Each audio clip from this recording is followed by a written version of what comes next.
What is going on, everybody, and welcome to another episode of the Dope Black Therapist Podcast. I'm your host, Blaze. So happy to be here. I'm so glad that you're here rocking with me. It's a beautiful day, right? So it's been it's been a year since the release of my book, Becoming the Dope Black Therapist, right? I love Facebook memories for that because they actually show me, the things that pop up like that and stuff that I forgot. I didn't realize that it's been a year since I actually did a release. And it's ironic how things have turned out since that release for me. I had the honor of speaking at a conference for fire educators earlier this week. And it's been about 4 years since I've been out of the fire service. And when they asked me, I was like, yo, you sure you want me to come and do this? It's like, yes. I was like, but I've been out of the game for a minute. I don't know if I'm still qualified. They was like, Blaze, you have an energy that a lot of educators need when it comes to this. And the way that you present these things, it's fun and it's exciting and it's something that we can help build other fire departments with. I was like, okay. So I popped in, nervous as I don't know what. Everybody's like, hey, Blaze, what's going on? Hey, Blaze, it's been so long. I saw you on the program and I was so excited to hear what you have to say. And I was like, whoa. So I get up there, I do my thing, talking about music and the fire service and how we can use music to teach fire life safety, right? It's something that I've always been doing when I was in the fire service. And one of the things that I did was I created a puppet show based on the most updated NFPA files. And, I shared how we utilized this in the department when I was there. And, it was really fun, right? But here's the kicker. Right after the presentation, someone came up to me and they was like, hey man, you I read your book. Your book was the first book that I read after, because your book so your book was the first book that I read since high school that I got finished in 2 weeks. And it really got me through some really tough times. And I wanted to say thank you for writing it. Like y'all, I got like chills just thinking about that because I didn't think when I wrote the book that it was going to have any kind of impact, you know?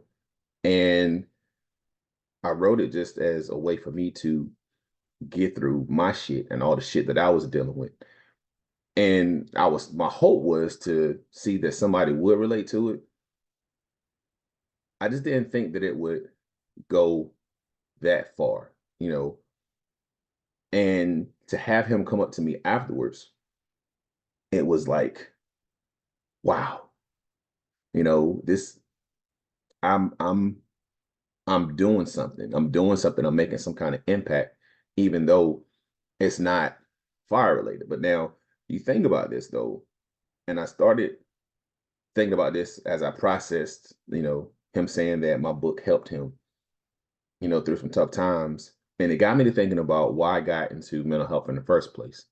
Initially, like I said, way back in episode one, like my divorce fucked me up, right? It really did. And to the point where I was diagnosed with major depressive disorder. I had 2 suicide attempts, and it really broke me down. But I was always the happy-go-lucky firefighter, smiling on my face. Nobody really expected it, right? And so when I was in the fire department, still riding the truck, doing everything like I needed it to, I was like, if I can go through this and I am this happy-go-lucky guy, how many other firefighters, police, EMS are going through the same thing and just keep it to themselves, right? So, and it was kind of confirmed, once I did the presentation, not this one Wednesday, but a couple of weeks ago, that several thought the same way. We're not going to just talk to anyone. We want to be sure that we can go to someone who understands the struggles that police, fire, EMS dispatchers, even veterans deal with on a daily basis. So, it's me being in the right spot. So to hear that from a fellow firefighter was nothing short of amazing. So the next day, I'm getting ready to head out, and I'm talking to people, and I see a guy standing in the corner, and he's waiting to talk to me. And he comes up and he shakes my hand. He was like, "You don't remember me, do you?" And I'm great with faces. I'm horrible with names, right? I said, "I do vaguely." He pulled me in close, and he said,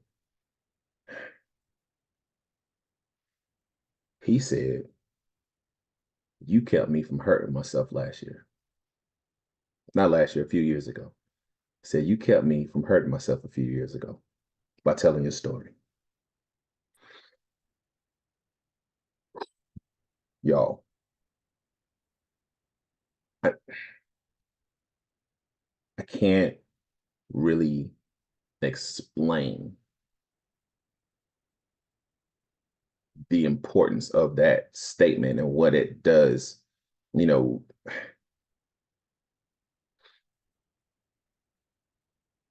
here's a guy who is still here. Here's a guy who's still here going through whatever he's going through, getting the help that he needs, taking care of himself because I shared my story.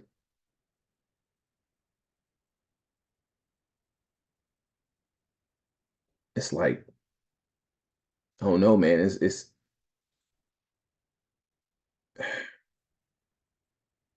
one of those things where it's like you never know what people are going through, or you never know the impact that you have on people, and just to have these two guys come up and tell me that what I did helped was it is amazing, and it's just like it's two people who are still here because of me, at least.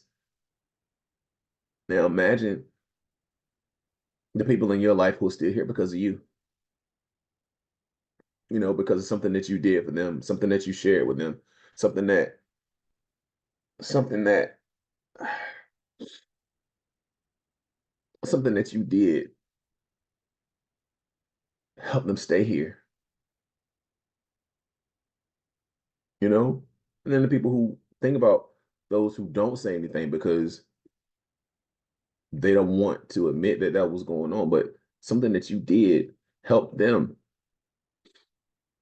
One of the statistics that I got when I did my presentation a couple of weekends ago, and this is from the Firefighter Behavioral Health Alliance, there were 3 dispatchers who died by suicide in 2023, 21 EMS, 67 firefighters, 93 police officers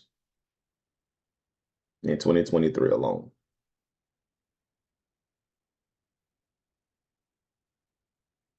One is too many, but to have this many in 2023,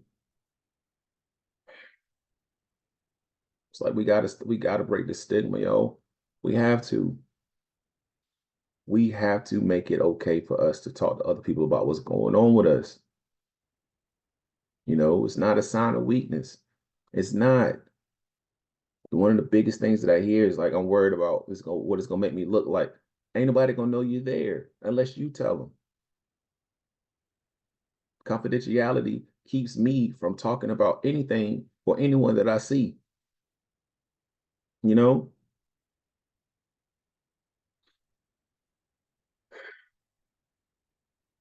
And you don't want to be the person who tries to figure it out on your own. It's just like, I get it. You want to be independent. You want to prove that you can do this on your own. Sometimes it's okay to get that extra help, you know? If I break my leg, I ain't gonna try to heal it up on my own. I'm gonna go to the doctor because they know what they're doing, you know?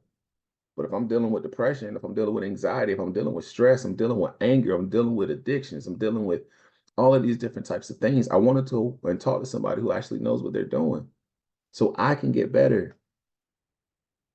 That's what helped me. That's what's helped several people. They can help you too. Therapy isn't a bad thing. It's not a bad word. It's not a cuss word. You know, therapy is going to be, therapy can be one of those things that helps you get to where you want to be. If you're afraid of therapy, okay, then find a peer supporter until you are ready for that. You know, work with them to get where you need to be. And then when you're ready to transition to therapy, transition to therapy. And I know a lot of people that have, they have their church and their faith and that's, I think that's awesome. I think that's a wonderful, wonderful thing. Well, I'm gonna go to the barbershop. I think that's a wonderful, wonderful thing. Do that. That's cool. At the same time, though, they don't have the necessary background, you know, to help you work through the stuff that you need to. And like, what happens when prayer stops working? Or what happens when your barber or your stylist doesn't know how to handle what you need to go through? Well, they just tell you, just get over it. Don't you think if just get over it was a simple solution that you would have done it by now? It don't work like that.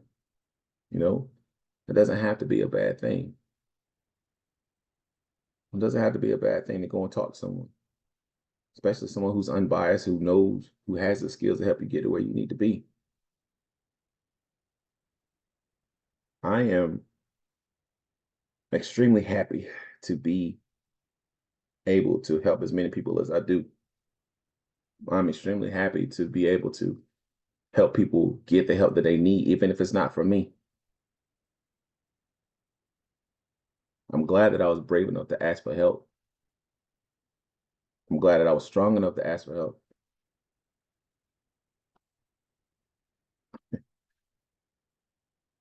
I'm glad that I was willing to accept help when it was offered. You know,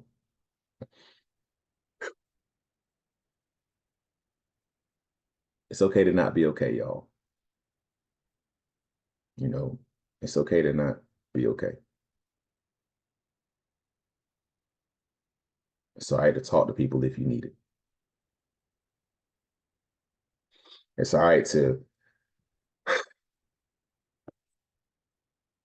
it's all right to just allow people to be there for you. Not a sign of weakness. Not a bad thing. Not um not a cuss word by getting and asking for and receiving help. Whew. So I know that, whenever I talk about suicide and everything, it's always tough. Reach out. It's always reach out for help. You can always call 988 for the Suicide and Crisis Lifeline. You can always reach out to people for help whenever you need that. That is there 24/7, 365. Like confidential. Nobody ain't gonna know that you there. Nobody's gonna know that you call. Reach out. It's okay. You know, like you're worth it. And if you didn't know already, and if no one's ever told you, I'm glad you're still here. And I love you. And I want you to keep on pushing forward because you are loved, you are valued, you are dope as hell. I'll see you on the next go round. Peace.